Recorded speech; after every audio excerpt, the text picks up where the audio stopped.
नमस्कार दोस्तों। आज हम बात करते हैं एक ऐसे मुद्दे पर जिस मुद्दे पे आपको विचार करना होगा। दोस्त, गरीबी, लाचारी, मजबूरी ये वक्त की मार होती है। वक्त की मार में व्यक्ति कभी गरीब, लाचार, मजबूर, बेसहारा, बेसहाय हो सकता है। एक ऐसे व्यक्तित्व की कहानी है जिसने अपने जीवन में ऐसे तरह का संघर्ष किया, जिस संघर्ष को खुद उसने अपनी आत्मकथा में लिखा।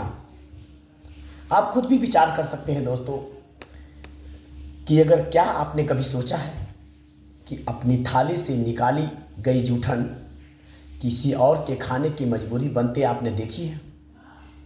जूठन आप जानते हैं क्या होता है? जूठन बचा हुआ दूसरों का जूठा भोजन।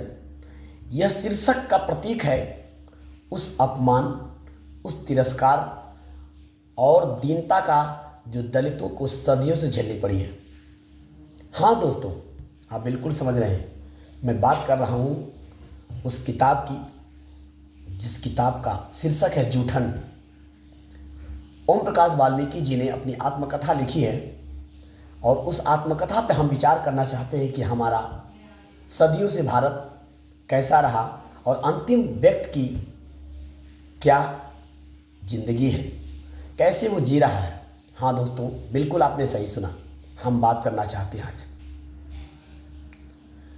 जब आप स्कूल में पढ़ रहे थे तब कोई बच्चा पीछे से कोने में बैठने को मजबूर था, सिर्फ इसलिए क्योंकि वो दलित था। जूठन खाना उसका अधिकार नहीं, उसकी मजबूरी थी। पर उसी बच्चे ने लिखा जूठन। ओम प्रकाश वाल्मीकि ने जो लिखा वो केवल एक आत्मकथा नहीं, वो सदियों से अपमान की एक चीख थी। जूठन पढ़ो ताकि समझ सको कि सम्मान किताबों से नहीं, सोच से मिलता है। यह जातिवाद की जंजीरों को तोड़ने की एक आवाज़ है। जूठन ओम प्रकाश वाल्मीकि की आत्मकथा एक ऐसा दस्तावेज है जो भारत की जातिवादी सच्चाई को उजागर करता है। इसकी कहानी शुरू होती है, इस किताब की कहानी जो शुरू होती है वो होती है कि लेखक के जो पिता हैं, वाल्मीकि जी के जो पिता हैं, वो एक शादी में बचे हुए खाने को पत्रों में जो जूठन है उसको इकट्ठा करते हैं। वहीं से कहानी शुरू होती है दोस्तों। और वो किस लिए इकट्ठा करते हैं? अपने उसी लाचार मजबूर परिवार को खिलाने के लिए। ये उनकी मजबूरी नहीं, ये देश के लिए कलंक है। जूठन सिर्फ एक किताब नहीं है, एक क्रांति है जो सोच बदलती है। अगर आप भारत को समझना चाहते हैं तो जूठन को जरूर पढ़िए। जब सम्मान छीन जाए तब शब्द हथियार बनते हैं। जाति ने जो छीना, ओम प्रकाश ने उसको कलम से वापस पाया। यह सिर्फ किताब नहीं है, एक पूरा युग है। उनको आत्मकथा क्यों लिखनी पड़ी दोस्तों? आपको पढ़ना जरूरी है। उसने जूठन खाई थी मगर शब्दों में गरिमा का स्वाद था। वह पीछे बैठा था मगर इतिहास की किताबों में सबसे ज़्यादा आगे लिखा था। जूठन एक आत्मकथा जिसने देश की आत्मा को झकझोर दिया। इसे पढ़ो क्योंकि ये सिर्फ ओम प्रकाश की कहानी नहीं है, ये उस भारत की हकीकत है जो हम अक्सर छुपा लेते हैं। इसमें जो मुख्य बिंदु है आपको जातिगत भेदभाव। लेखक ने अपने बचपन से लेकर के युवा अवस्था तक की घटनाओं के माध्यम से दिखाया है कि कैसे समाज में जातिवाद गहराई तक फैला है। स्कूल, मोहल्ला, नौकरी, हर जगह भेदभाव है। शिक्षा का संघर्ष। एक दलित बालक के रूप में ओम प्रकाश को स्कूल में बैठाया नहीं जाता था। शिक्षक तिरस्कार करते हैं लेकिन वह हार नहीं मानते। परिवार और गरीबी। लेखक का परिवार अत्यंत निर्धन था। उन्हें दूसरों के बचे हुए खाने यानी जूठन पर निर्भर रहना पड़ता था।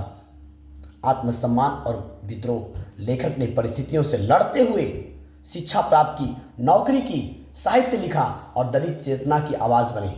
दलित चेतना और सामाजिक आलोचना। जूठन केवल एक आत्मकथा नहीं, यह स्वर्ण वर्चस्ववादी सोच और जाति व्यवस्था पर सीधा प्रहार है। ओम प्रकाश वाल्मीकि जी बताते हैं और लिखते हैं कि उन्हें कैसे स्कूल में नीचे जगह पर बैठाया जाता था। टीचर उनके जात के कारण उन्हें मारते पीटते थे। शादी या उत्सव में उनके परिवार को जूठन इकट्ठा करके जीविका चलानी पड़ती थी। ये हमारा भारत है। उनको अपनी आत्मकथा में लिखना पड़ा, जूठन को लिखना पड़ा। यह पहली दलित आत्मकथाओं में से एक है जिसमें मुख्यधारा के साहित्य में दलितों की पीड़ा को सामने रखा है। जूठन ने हिंदी साहित्य में दलित लेखक की क्रांति ला दी। यह किताब समाज को अवलोकन के लिए मजबूर करती है, अपनी आत्मा को झकझोर कर देती है, रख देती है ये कि क्या ऐसा भी भारत है, क्या ऐसा भी हमारा देश है। आपको विचार करना होगा। आप विचार कीजिए, इसी देश में ये हमारा देश कितना आगे होना चाहिए, लेकिन किस काल परिस्थितियों में, किस भेदभाव में लाचारी, मजबूरी, बेबसी हो सकती है, किसी के साथ हो सकती है, कभी भी हो सकती है। लेकिन ऐसी बेबसी आपको सोचने को मजबूर करती है। जूठन एक दस्तावेज है, पीड़ा है, संघर्ष है, हिम्मत और बदलाव का। यह पुरस्कार हर उस व्यक्ति को पढ़नी चाहिए। यह पुस्तक हर व्यक्ति को पढ़नी चाहिए जो भारतीय समाज की सच्चाई को जानना चाहता है।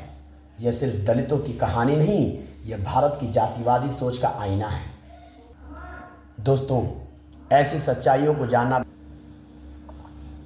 जब वो स्कूल गया तो उसे बेंच नहीं मिली, उससे जात पूछी गई। जूठन उसका भोजन नहीं, उसकी बेबसी है। पर उसने लिखा ताकि हम जान सके जूठन एक शब्द नहीं, एक सच्चाई है।